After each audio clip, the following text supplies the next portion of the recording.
বলছে করুন, কখনো বলছে নন্দীগ্রামে আমরা লড়েছি, কখনো বলছে ব্যাপারটা লড়েছে, কখনো বলছে চটিপাড়া পুলিশ লড়েছে। এরা দায়িত্ব আমাদের। কেন ভয় পাবেন? দেখে নিন যান গোটা রাজ্যে এই তৃণমূল কংগ্রেসের যতগুলো মিটিং হচ্ছে জিজ্ঞেস করুন আইবে।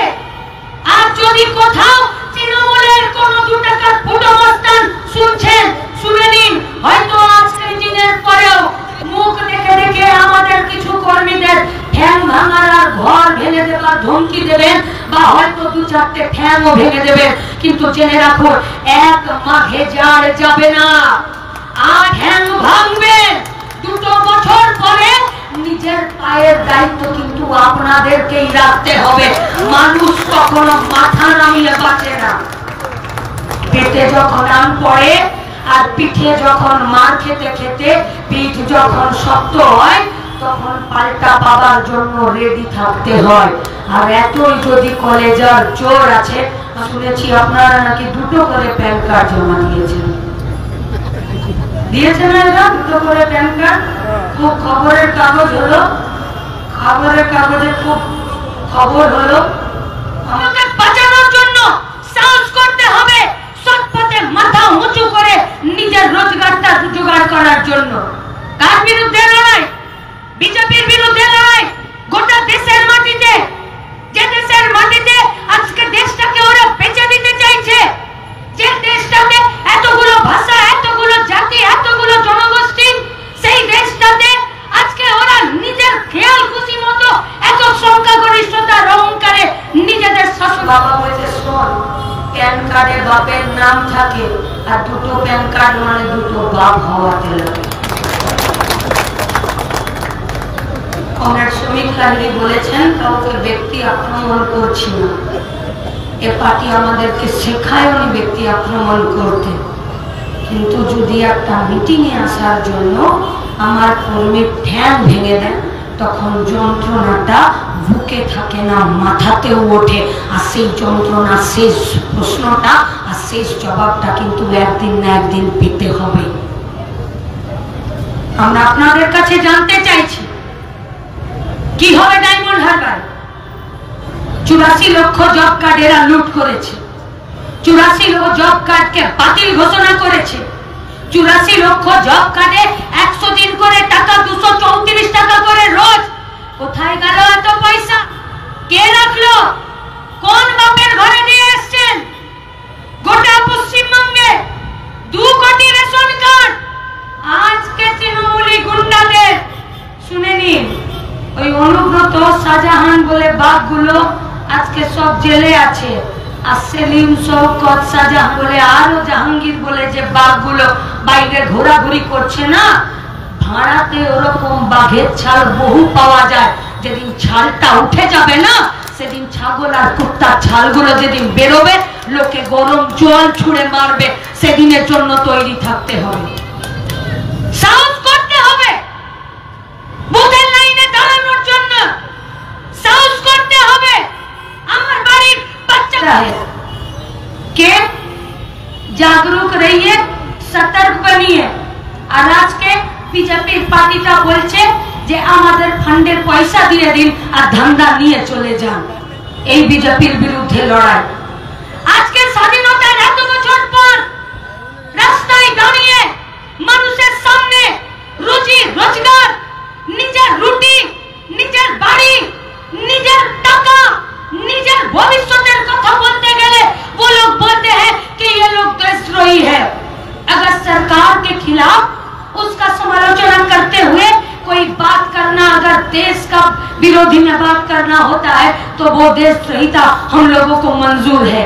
আর গোটা দেশে গরিব খেটে খাওয়া মেহনতি মানুষের জন্য, তাদের জন্য যদি প্রশ্ন করতে হয় আর তার জন্য যদি দেশদ্রোহী হতে হয়, তাহলে গোটা পশ্চিমবঙ্গের না গোটা ভারতবর্ষের লাল ঝান্ডা, ধর্মনিরপেক্ষ গণতান্ত্রিক শক্তি, আজকে কংগ্রেসীরাও আমরা সব সাথে আছি, তারা আজকে সব দেশদ্রোহী হতে রাজি আছে। প্রবীর পুরকায়স্থ বিজেপির পার্টিটা সমালোচনা করলো আর আজকে তাকে জেল পাঠিয়ে দিল। সুপ্রিম কোর্ট বলল যেগুলো সব বেআইনি।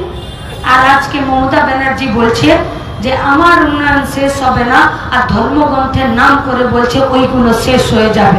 কোনো খবরের কাগজ, কোনো একটা ইউটিউবার চ্যানেল তারা খবর করে দিল, তো আজকে কলকাতার করোয়া থানাতে তাদেরকে পুলিশ ওদেরকে ধরে রেখে দিল। দুজনের গণতন্ত্রের, দুজনের ডেমোক্রেসির, দুজনের সেকুলারিজমের কোন তফাৎ আছে? কাদের বিরুদ্ধে লড়াই? ভারতবর্ষের সংবিধানকে বাঁচানোর লড়াই, পার্লামেন্টে গিয়ে ভারতবর্ষের ডেমোক্রেসি আর সেকুলারিজমকে বাঁচানোর লড়াই, ভারতবর্ষের বেকার ছেলে মেয়েদের তাদের শিক্ষা, তাদের স্বাস্থ্য, তাদের রোজগার, তাদের খাবার, তাদের মাথার ছাদের জন্য লড়াই। আর সেই লড়াইয়ে ডায়মন্ড হারবারে ভোট করতে দেবেন না। ডায়মন্ড হারবারে পঞ্চায়েতের ভোট লুট করে নিলেন। কার এত ভয়? কেন? আজকে গোটা পশ্চিমবঙ্গে লেলে লেবু 6 আনা করে তৃণমূল ঘুরে বেড়াচ্ছে। মাঠগুলোতে শুধুমাত্র পুলিশ আর বাসের গাড্ডা ছাড়া মানুষ জুটছে না, আর সেখান থেকে আজকে আলফাল বকছে। পেয়েছে ভয়, পায়ের নিচের জমি সরছে, সরতে বাধ্য। এই হাসি মুখগুলো, এই চেহারাগুলো আমাদেরকে এগুলো ভোলাতে পারবে না যে এই পশ্চিমবঙ্গের হাসকালিতে, নদিয়াতে একটা বাচ্চা মেয়েকে তার বন্ধুরা শুধুমাত্র তার সাথে কি সম্পর্ক ছিল বলে তার ইজ্জতটা লোটা লাইসেন্স পেয়ে যায়। মেয়েটা অসুস্থ হলে তাকে জ্যান্ত শ্মশানে নিয়ে গিয়ে পুড়িয়ে মেরে ফেলা হয়। আর তার বাপ শুধুমাত্র তৃণমূলের নেতা বলে যে আমার ছেলেকে বাঁচাতে যদি 1 কোটি টাকা খরচা করতে হয় তাহলে সেটা করব। কিন্তু পুলিশ সেখানে বলতে পারে না যে মেয়েটার সম্মানটা চলে গেল, মেয়েটার জীবনটা চলে গেল কি করে। একটা ছেলে আর তার বন্ধুরা জেলের বাইরে থাকে। এই পুলিশকে ভয় পাবে? এই তৃণমূলকে ভয় পাবে? লাল ঝান্ডার পার্টি মানুষের শিক্ষা দীক্ষা, রুটি ভুজি, তার পায়ের নিচের জমি শক্ত করার জন্য, হাতে কাজ দেবার জন্য কাজ করেছে। সেই কাজের প্রতিদান চাইতে এসে ভোট চাইছি এমনটাও নয়, কিন্তু বাঁচতে তো আপনাকে হবে। আমি আসছিলাম ওখানে গাড়িতে, তো কিছু দূর থেকেই প্রতিকূলের ভাষণ শুনতে পাচ্ছিলাম, শ্রমিকদার ভাষণ শুনতে পাচ্ছিলাম। আর পাশ থেকে একটা দোকান থেকে মাইকের আওয়াজ আসছিল যে সেল চলছে, কম পয়সায় জিনিস নিয়ে চলে যাও। মনে পড়ে গেল যখন ছোট ছিলাম আমার হাই স্কুলের পাশে একটা মেলার দোকান বসতো, আর গাড়িতে করে বাঁশ আর ত্রিপল নিয়ে আসতো, আর এসে নিয়ে গোটা মাঠটাতে মেলা লাগিয়ে দিত। আর স্কুল থেকে 4 পিরিয়ডে পালিয়ে গিয়ে আর বাবার কাছ থেকে মায়ের কাছ থেকে 20 টাকা কোনো রকমে নিয়ে বন্ধু বান্ধবদের সাথে আর মেলায় চলে যেতাম। আর গোটা মেলাটা জুড়ে চিৎকার হতো যে 10 টাকায় কানের দুল, 10 টাকায় নাকের, 10 টাকায় নেল পালিশ, 10 টাকায় মায়ের জন্য কাপ, 10 টাকায় মায়ের জন্য ভাতের হাঁড়ি।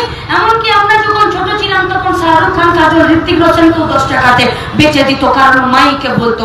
পরে বুঝেছিলাম ঋত্বিক রোশন, কাজল আর শাহরুখ খানকে বিক্রি করছে না, 10 টাকাতে ওদের ছবিগুলোকে বিক্রি করছে। কিন্তু 7 দিন পর যখন ওই মাঠটা থেকে মেলাটা চলে যেত না, তখন ওই মাঠটাতে শুধুমাত্র গাড্ডাগুলো বেঁচে থাকতো। পশ্চিমবঙ্গের মাটিতে তৃণমূল কংগ্রেস আর বিজেপি যখন ভোট চাইতে আসছে, তখন নেতারা পাড়ায় পাড়ায় ঘুরছে আর পার্টি অফিসগুলোতে ভিড় করে রাখছে, আর মানুষের কাছে ভোট চাইতে যাচ্ছে। মেলার দোকানের মতন এরা গাড়ি লাগাচ্ছে, এরা ফ্লেক্স সাজাচ্ছে, গোটা শহরটাকে নিজেদের ঝান্ডা, নিজেদের ফ্লেক্স, নিজেদের গাড়িতে ধোঁয়া উড়িয়ে, ধুলো উড়িয়ে তারা চলে যাচ্ছে। কিন্তু মেলাটা শেষ হয়ে গেলে মেলার মাঠে তৃণমূলের তৈরি করা গাড্ডা ছাড়া কিন্তু কিচ্ছু থাকবে না। আর সে গাড্ডায় যদি পা পড়ে যায়, পা কিন্তু ভেঙে যাবে। হ্যাঁ, লাল ঝান্ডার পার্টি আজ একটু লাইট কম আছে, একটু তেল চিটে গন্ধ হয়েছে, কিন্তু দায়ে বিপদে আপদে পড়বেন, প্রতিকূলরা রাস্তাতেই থাকবে। রাত বিরেতে কখনো সমস্যায় পড়লে দরজাটা নক করে দেখবেন। মেলার দোকানের মতন ত্রিপল বাস তুলে এরা পালিয়ে যাবার নয়, পাড়ার দোকানের, মুদি দোকানের মতন এই প্রতিকূলরা, আমাদের কমরেডরা, আমাদের যে কর্মীরা জানকবুল লড়াই করছেন, যে কর্মীরা এখনো পর্যন্ত বুথে দাঁড়িয়ে কাজ করছেন, আমরা আপনাদেরকে লাল সালাম দিচ্ছি। থেকে যান দাঁড়িয়ে রাস্তায়। একদিন না একদিন এ পশ্চিমবঙ্গে মানুষের আন্দোলনের ইতিহাসে আপনাদের নাম